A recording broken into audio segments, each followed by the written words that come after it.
it's just a fucking bullshit line number 50, asking why wouldn't you kill me? I don't have any fucking reason. That's why I'm gonna be moaning and groaning like a dog now. Exactly that happened. So Ruby asking now, why is a monitor thingy from a time window thingy connected to your TARDIS, plugged in with a spoon, why is it showing us this shit? So we know there will never be an answer for that because this is a meta question. It's showing you the shit because this is explaining to the audience what has happened and what has happened before, and it's giving us some pictures of Sutekh in the time vortex. This happened too. Sutekh was in the time vortex and he did an evil thing there in the time vortex. We get the pictures.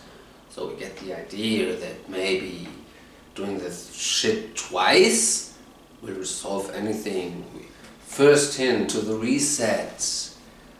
I'm looking always in the monitor and most of the times not into the camera. I have to get rid of that habit because it's better to look at you. Because you are the audience, not my monitor. I shouldn't look at myself. Ask her again. Why did he go on the attack? Why did Sutekh appear on Ruby Road? Okay.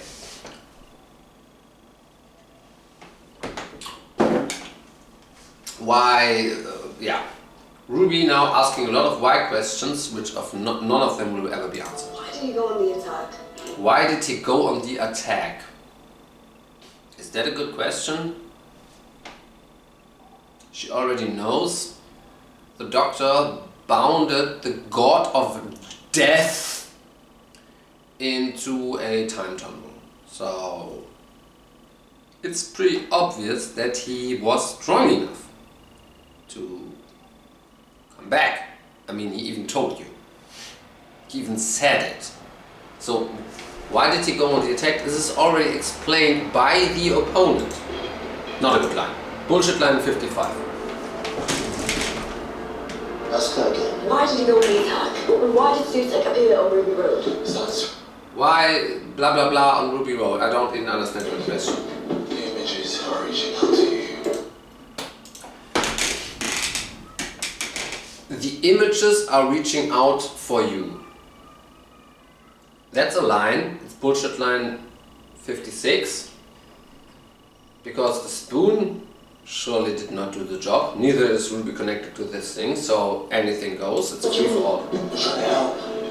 They're trying to help. The images are reaching out for Ruby because they're trying to help. So this is another explanation. Now, oh, this is a meta. The doctor says lines to fill out the time so something is said and uses this shit to explain that this explains everything. This is the explanation. Listen, watch at it. It's important. This. Look at the importance of it. And look, there's even somebody pointing. That has to mean something, right? Somebody pointing, probably your mother, we don't know. Nobody knows for sure, but everybody is calling her your mother. Even though in Star Beast and the beginning of this new Who with Disney involved, they made a very big shout out about gender, and it was like one really woke episode. The episode was okay. It was mediocre-ish, okay, but it was like 3 minutes of in-your-face woke bullshit. Like really, I'm not against anything really, but there is this, when the message is really shout out. This wasn't Star Beast. I mean, I could analyze that, but not right now. And then they continue. They go back to a strange person in a cloak. She looks kind of female. I mean, we don't see her face or her body, really. Could be an alien, could be anyone, but it is your mother, Ruby. This feels so Harry Potter. She's pointing, clearly, when you saw Ruby Road, you know she's pointing at the Doctor, at his TARDIS, because, well, he's just there. He just makes a swooshy sound and he appears, and fuck your perception filter. The perception filter is the phone box. That is the perception filter. And fuck you with your 733 yards, just fuck that shit. It's not like that. You cannot establish it new. When the TARDIS appears somewhere and people are close by and the people are important and they shall see it, hear it, be surprised by it, it happened a million times in Doctor Who. This is normal. And you cannot change normality. You can try to change all the rules, but TARDIS appearing, strange guy coming out, right behind you, it's normal that you perceive this shit. Even if a reality filter blocks the sound and also blocks the black guy in the fancy clothes in the middle of the night who just appeared between you and your adopted left alone child. Like, if she didn't hear something behind her, theorizing, if they tell the truth, she just stood there crying for minutes and minutes and minutes until Ruby was rescued, crying, until the Doctor got back to his TARDIS, looking at her, and then she was turning around because to no one she wanted, with no relation, she left her baby. That is what they are trying to tell us happened later. She left her baby, she turns around and points at the road sign.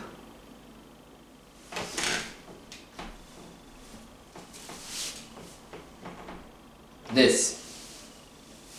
Totally ignoring the black guy. Because the perception filter is for the TARDIS and not for people standing around the TARDIS. I mean, still see people walking, cars standing in front of the TARDIS. Nobody ever doubted that. No one. And it's not what they're saying, it's not what they're claiming. So maybe I'm dumb here, maybe I'm the dumb guy, but I don't care. This is just a big mess up. The time window is still connected to your memories. I'm just trying to ask you something. The time window is still connected to your memories as if it want to ask you something. So more explanation, more expose, more... we explain, we give you just images. The images tell a story, a kind of story, a kind of a dire show. So we talk stuff and these things go somewhere, and then at the end of it we rope him like a dog. That's literally what's happening. So I have some cool, yeah. Okay, this is the greatest. There's a picture from the mom that's clearly hinting at the Doctor and the TARDIS. She just does. We saw the episode and we know she does hint at the Doctor. Nothing else makes sense. She even fucking saw a giant wooden flying ship and goblins kidnapping her daughter. She saw, because she was standing there all along, she saw how the Doctor destroyed this ship with the rope-a-dope, killed all the goblins and sent them to their fucking dimension, wherever that may be, and killed the big goblin, like really brutal way. And she did not react to that. I mean, no, she did not react to that. Her next action was to turn around and point at something. And they want to tell us she pointed at the road sign. That's the story, because she wanted to name the child she left. So, either she saw the Doctor, which when you see someone and you know there's a sign behind him, you don't point on that person. You make like, look behind you move. No? Nobody in his right mind, or in also wrong mind, would do this. Like, you're standing here and behind you is something that I want you to see and I'm pointing on you.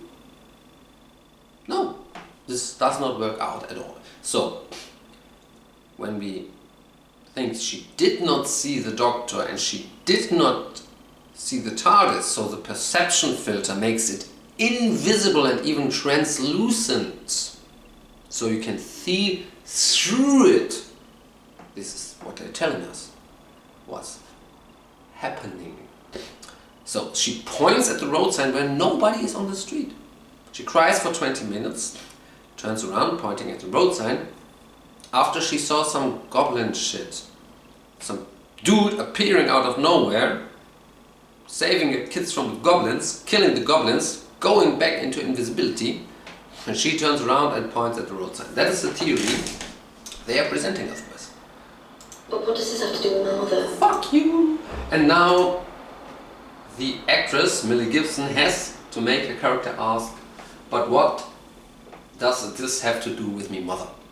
Okay. Now it's the greatest bullshit line of all times. Okay. It's all and then. There is literally no causality in this episode. Like, not real one, at least as I can see, there's none. So she asks another good question, still a bullshit line, because these good questions lead to nothing except for more bullshit expose. So it's a circle of bullshit. And this is so great. Oh, good. Oh, because. Because. Oh, because. Also, oh, because. Oh. Oh, because. Oh, whoa. That's his line. I wrote it down. Oh, because. Whoa.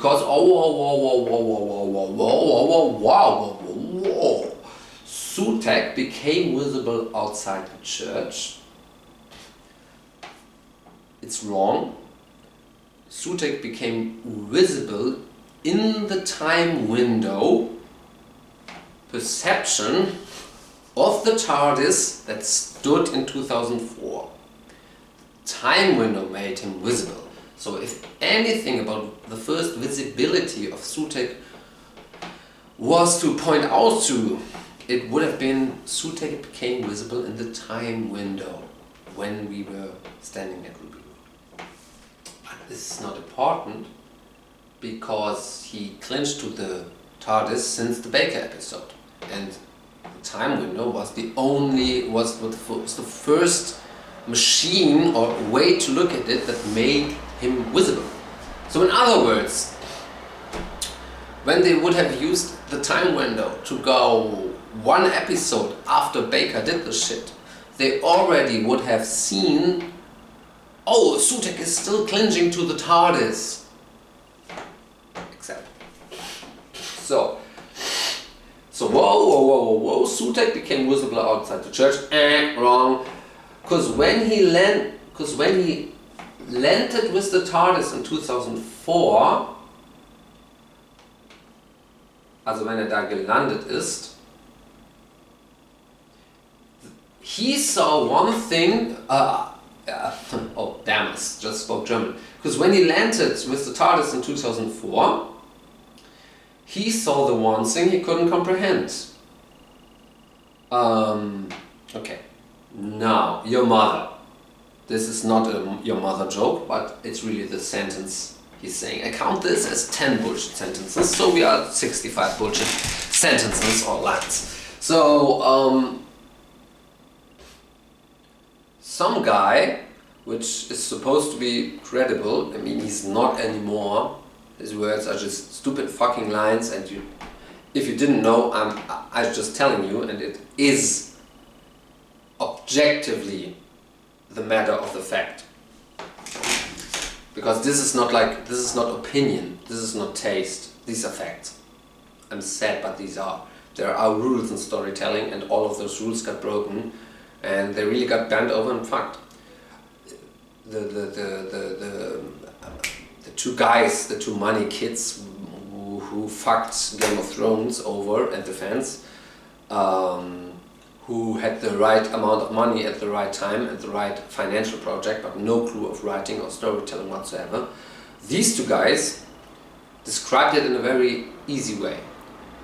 Instead of caring for storytelling or the fans or the audience or for the message or for love for my narrative, instead of this, I want cool images. And I want people to experience what I want them to.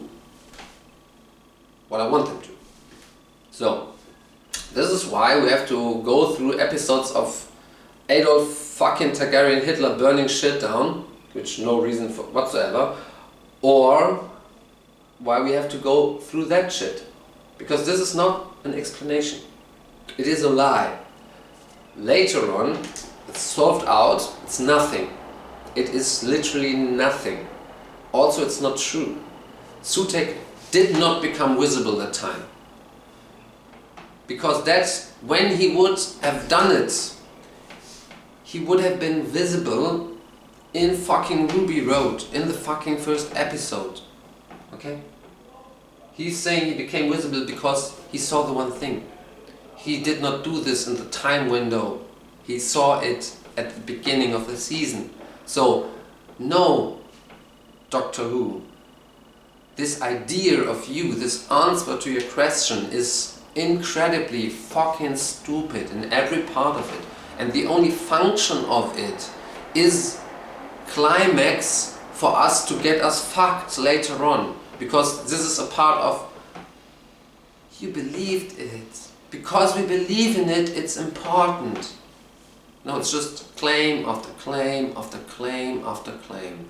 If you tell in a story that something is super powerful and mysterious and you repeat this shit and get it from every angle, you have to make a big payoff. And of course you can say the payoff is we just believed in it and that was why it was important.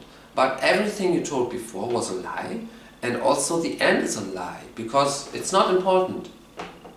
It's simply not. It doesn't make sense. That it's more what we as an audience feel, think, perceive. I mean, at least me, at least according to the rules of storytelling. I mean, I know that in modern times, a lot of people, their disbelief is already suspended by default. In the earlier days, you had to pay your doubts, you had to pay your debts to the disbelief, and you need to suspend it. But nowadays it's like the default is, yeah, thing is pretty sleepy. Disbelief, yeah, this is somewhere, it's something funny. I saw a meme about that, I think. So I don't know. I mean, lots of people I know care for this shit. Some people don't. They just say it's entertaining, so it's okay if it doesn't make sense. Nothing of this makes sense, does it? So I don't know. I have higher expectations. Really, yeah. For me, stuff just works better. So yeah, he gives an answer, and they have the Dreistigkeit. They have the Frechheit, Dreistigkeit, okay.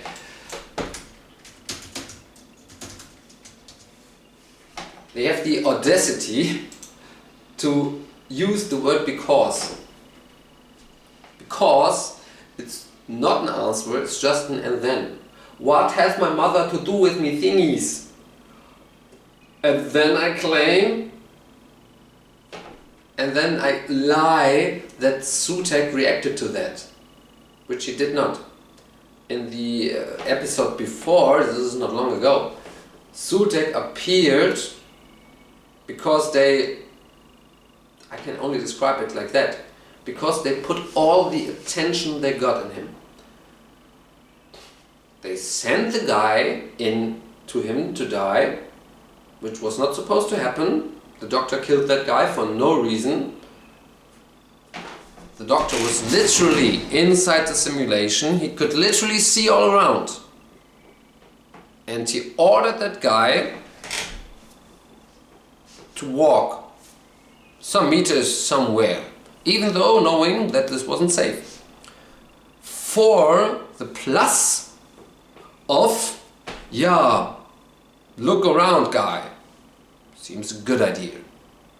So, after that, he went behind the TARDIS. They maximize, they amplify everything. They use all the energy they got and they look at the strange thing really hard. And the harder they look, the more real it becomes. And when it becomes real in the time window, it also becomes real in the unit center. And yeah, there you go. That's the end of the last episode. It just did somewhat. And all the storytelling was like, Sutekh at one place and time became strong enough to do this shit. It's even what he is claiming to tell us. I mean, I can't even describe it. There are no words for this process. They are saying words, and in those words there are like stuff is contained in them where you can get the idea of this. It's not like really telling, because it's obvious they're all telling shit. So you can't use normal language to describe that shit anymore. So, but I'll try. So, let's continue here, okay? They just boldly, straight out lied about the last episode. This was not what happened. So, let's look. Sutekh became visible outside the church because when he landed with the... Sutekh became visible outside the church because when he landed in 2004, he saw the one thing he couldn't comprehend. It's all wrong. He didn't become visible then. He did not. He was not visible for several months after that. He became visible first time with, that was your narrative, the technologies of the time window. If you can claim later that was not the time window, but that's what you told us. So this is your mistake. Writer, chat, GPT, story runner, whoever is responsible for the shit. He saw the one thing beyond his comprehension. I'm talking to you. Your mother. Beyond his comprehension. Your mother. I still think this is like a your mother joke. Because this line doesn't make any sense. Your mother.